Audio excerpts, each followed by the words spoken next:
Well, it's finally happened. Bernie Sanders has dropped out of the 2020 presidential race, and I have to tell you, I'm sad about this. I really am, because we knew this was inevitable. We all knew this was coming, I believe.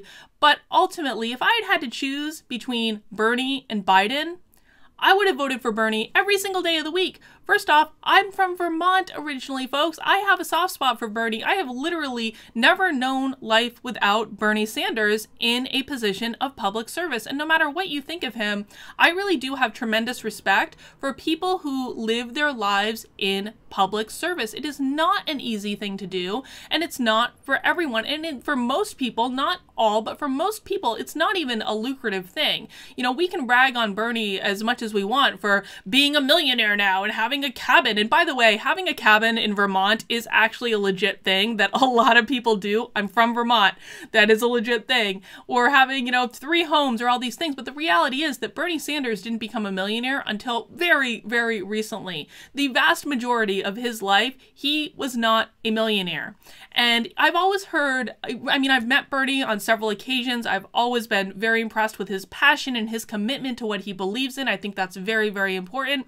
You also, growing up in Vermont, you hear so many stories about people that Bernie Sanders has helped that he never gets public credit for. I remember a story where, he met a homeless dude on the street in Burlington, just like walking down the street, and went into a store and bought him a new pair of boots, and never got any credit for anything, but the homeless guy kind of ended up telling his story to a local newspaper and stuff like that. And you hear stuff about Bernie like that all the time. I believe that he is genuinely authentic in his beliefs, and that goes a long way with me. Even if I don't necessarily agree with you, that authenticity and that passion is so important when we're talking about a land of politics where people will literally say whatever they need to say to get by or to please people or to get votes at the end of the day.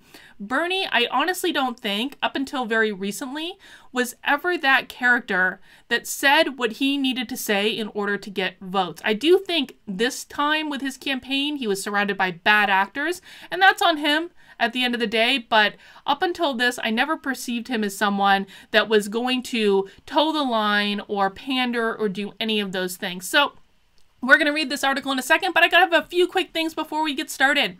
Number one, a whole bunch of you have asked me how you can support my work, and I so appreciate it. I really do. I know times are tough. Please don't give money to me if you're struggling right now. That's very important to me. It's okay not to. But if you do want to, I've launched the Subscribestar page. You can find the link in the description below.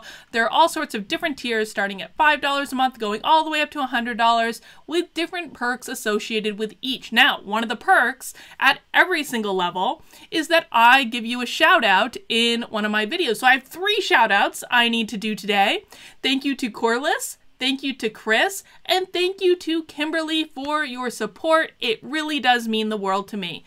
Another thing I've got going on Subscribestar right now is so many of you have asked me about launching a podcast. Said, Carlin, you should do a podcast. Listen, man, I'm game, but podcasts take a lot of work and they take time, and this is not my day job. I have a day job.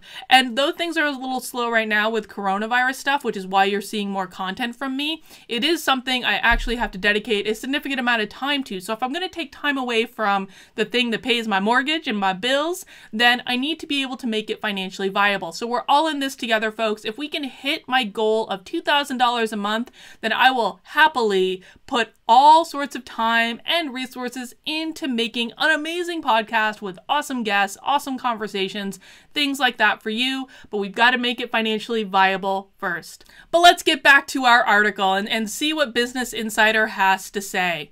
Senator Bernie Sanders of Vermont is dropping out of the 2020 presidential race, his campaign announced in an email to supporters on Wednesday. Sanders hit the ground running in a series of wins in early primary and caucus states as the campaign season kicked off, but he failed to pick up momentum on Super Tuesday and subsequently lost delegate-rich states like Michigan and Florida to former Vice President Joe Biden, significantly narrowing his path to the nomination. So, fun fact, so many of you have questioned, like, were you ever really a Democrat or a liberal? Listen, man, As soon as Bernie Sanders announced his campaign, I have receipts to prove it. I donated to his campaign. I got a hat. I got a t-shirt. It's actually a really funny t-shirt. It's like Bernie Sanders with his hair and a headband, and it says "Feel the Burn," and I cut the sleeves off it, and I was wearing it as like a workout shirt because I thought it was funny. But yeah, I actually gave money to Bernie Sanders' campaign. I actually gave money to 6 or 7 of the candidates throughout the course of the race, and I've got the receipts to prove it. So yes, I was really a Democrat. And the other thing that this article doesn't mention is, listen, the reason that Bernie Sanders lost momentum on Super Tuesday was because, in what I'm sure was not a coordinated effort at all, every other candidate dropped out. And so, except for Tulsi, who stayed in it until very recently, so people really only had 2 options on Super Tuesday. It was either Bernie or Biden. No one is excited about voting for Joe Biden, folks. We know this. There was a poll that came out like last week or something that said only 19% of people are actually like really excited to vote for Joe Biden. Man, Trump is going to mop the floor with him if he ends up being the candidate, and who knows what foolishness the DNC is going to do between now and then. Like, Joe Biden is going to absolutely get the floor mopped with him, because Republicans are excited to vote for Trump. Conservatives are excited to vote for Trump. I'm even excited to vote for Trump, and I'm not a Republican or a conservative. I'm an independent. A longtime progressive lawmaker, Sanders built his campaign on calling for a political revolution and skewering the establishment on both the left and the right. Sanders has long championed policies like universal health care, tuition, free public college, and the Green New Deal, which is a plan to transition the U.S. to 100% clean and renewable energy within the next decade. I am not a fan of the Green New Deal at all. I'm a fan of some components of it, but the majority of it was just like social justice crazy town. And so I hate these bills where it's like everything all in one bill. Like, I just don't understand why we can't write bills that are simple and easy to understand and change like one thing at a time so it's very, very clear, and pass a whole bunch of those bills at once. I don't care, but I don't understand why we have to jam everything into these large bills that no one reads and no one can understand. Why not just do 1 or 2 things at a time so you can make it very clear about what's in the bill and what you're doing? Of course, the reason they don't want to do that is they don't want the American people to actually know where our money is going, but that would be much more ideal for me. The 78-year-old candidate gained steam from high-profile support from progressive lawmakers like AOC and Ilhan Omar and Rashida Tlaib. Oh my God, that was part of his mistake right there. Is, one of the reasons that I really had an issue with Bernie Sanders in this campaign, because I voted for him in 2016. I was very pro-Bernie in 2016. I did not like Hillary, so I voted for Bernie in the primary, and then I really plugged my nose and voted for Hillary in the general. But listen, like, Bernie this time around was so much more extreme than I've known him the entire rest of my life. Because again, literally, I've known who Bernie Sanders was since he was the mayor of Burlington, Vermont, right? And so he's gotten just so much more extreme in the last couple of years, and he surrounded himself with all these people that are just bad actors. They are not acting in good faith. And so I always thought that if it was just Bernie, if the nominee, if Bernie could get his way to the nomination, if it had just been him and not the people around him, I still would have voted for him over Trump in a second, because I trust Bernie as a person. However, when you vote for president, you also got to keep in mind who he's going to take with him, or who they, because I do believe eventually we'll have a woman president, but who they are taking with them to the White House. And he was going to take his campaign staff. I mean, probably, I would have to assume that. I think we have to. And I have massive issues with the people who are running his campaign that I think just pushed him off the deep end. If Bernie could have reined it in, had sensible people around him. I'm not saying that he should give up his progressive tendencies necessarily. That's not what I'm arguing. But if he had had more sane, rational, not jumping off the socialism cliff people around him, where he was talking about how different aspects of democratic socialism could help us and stuck to those values and how it can make things a little bit better for everyone, I think he could have had a much better chance. But no, he surrounded himself with absolute socialists and communists. And I'm not cool with that, man. I like capitalism. Capitalism's cool. I'm a fan. Their endorsements came shortly after Sanders suffered a heart attack last fall, a potentially campaign-ending event, and gave him momentum at an essential moment in his campaign. And isn't it funny that Bernie Sanders, even having had a heart attack, still, frankly, had more energy and fire and, gusto than Joe Biden did for the most part? The Sanders campaign surged to the front of the Democratic pack with huge victories in Iowa, New Hampshire, and Nevada, but the Vermont senator began losing steam after South Carolina primary, in which he placed a distant second to Biden, who captured the majority of the state's black vote. I think that it's going to be fascinating to watch what happens with the black vote. I saw another poll yesterday. I mean, we're seeing all sorts of polls that support for Trump is in the black community is around 30%. There have been many polls that said that. I saw another one yesterday, and I apologize, I don't remember exactly where it was from, that said it's at 35%. So I think it's going to be fascinating to watch what happens with the black vote in November. Biden then quickly overtook the progressive firebrand when he won 10 out of 14 states on Super Tuesday. A national morning consult poll released the Friday after Super Tuesday showed Biden crushing Sanders by 16 points. More than half of Democratic voters in the polls, 54%, said they would vote for Biden, while 34% said they would vote for Sanders. Listen, the Democratic voters they're not passionate about Joe Biden. I would actually bet, and if you're a Democrat, or even actually let's play this game with everyone. It doesn't even matter if you're a Democrat. Can you name any one of Joe Biden's policy positions? The ones that I can name are he wants to confiscate guns.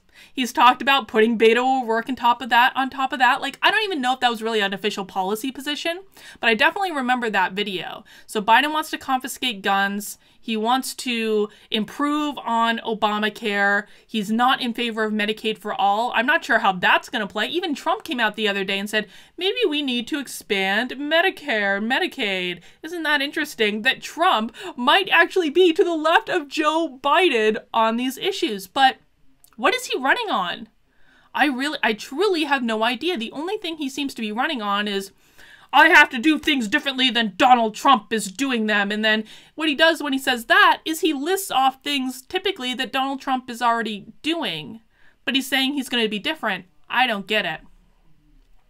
Sanders pivoted most of his ground operation to crucial Midwestern states like Michigan following Super Tuesday as a last-ditch effort to resurrect his campaign. But the former vice president demolished Sanders in several states, including Michigan, on March 10th.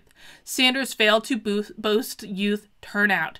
Demographically, Michigan was tailor-made for a Sanders victory. It's a Midwestern state with a large blue-collar population, which Sanders targeted with his populist message. The Vermont senator also clinched a narrow victory in Michigan in 2016 in a stunning upset over former Secretary Hillary Clinton, which was more a referendum, I think, on how much people hated Hillary rather than being pro-Bernie.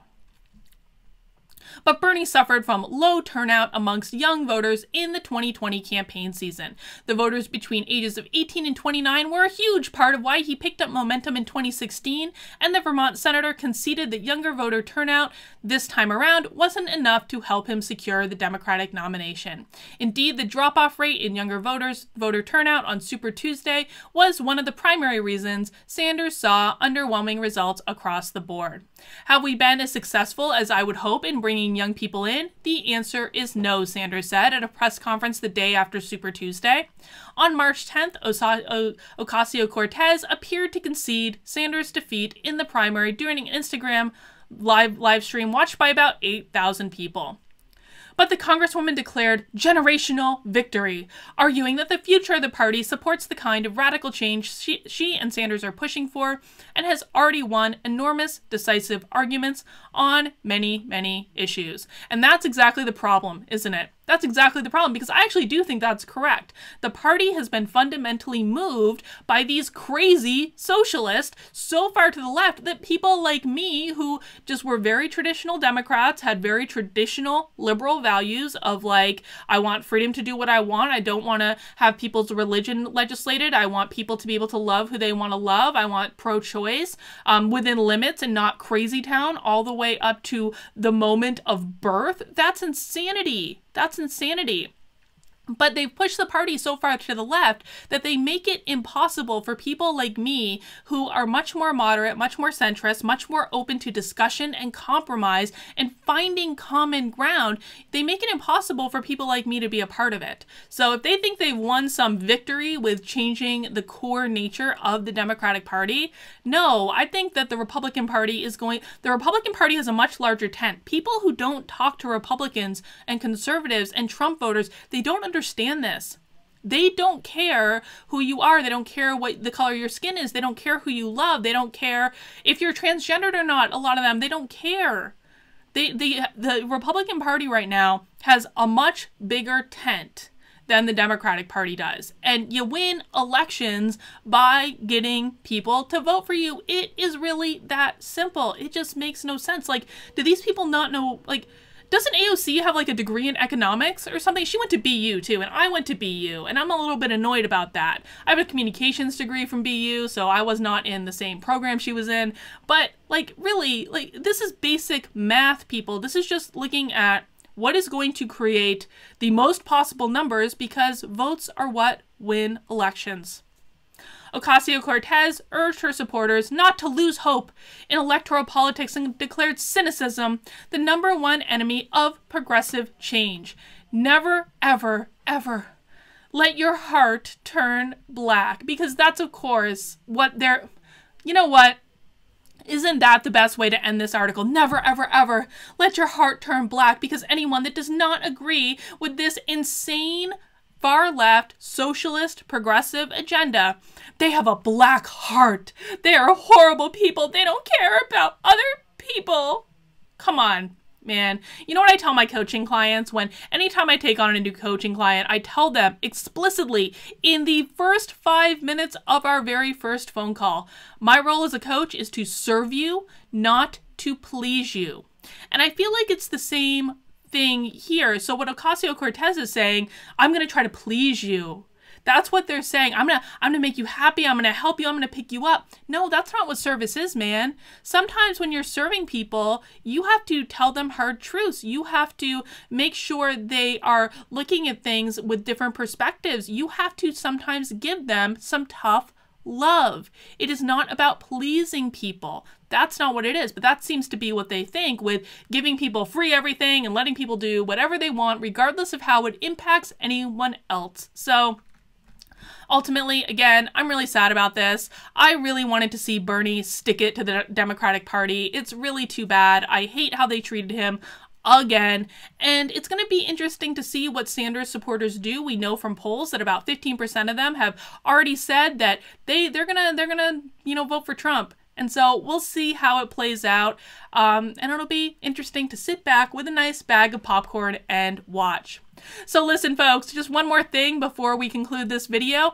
If you want to get on my mailing list, listen, you don't need to make a financial contribution. And again, I really don't want you to if you're struggling right now. But if you want to keep in touch, I have launched a new mailing list on my website, drcarlin.com. All you need to do is input your email address right down here. It's in the keep in touch thing right on the homepage. And that means that if I get canceled from anything, or just in case, just to be on the safe side, at least I'll have your email address. I'll be able to get in touch with you and send you updates and things like that. So thanks in advance for everyone who signs up, and yeah, I'll be at you with another video soon.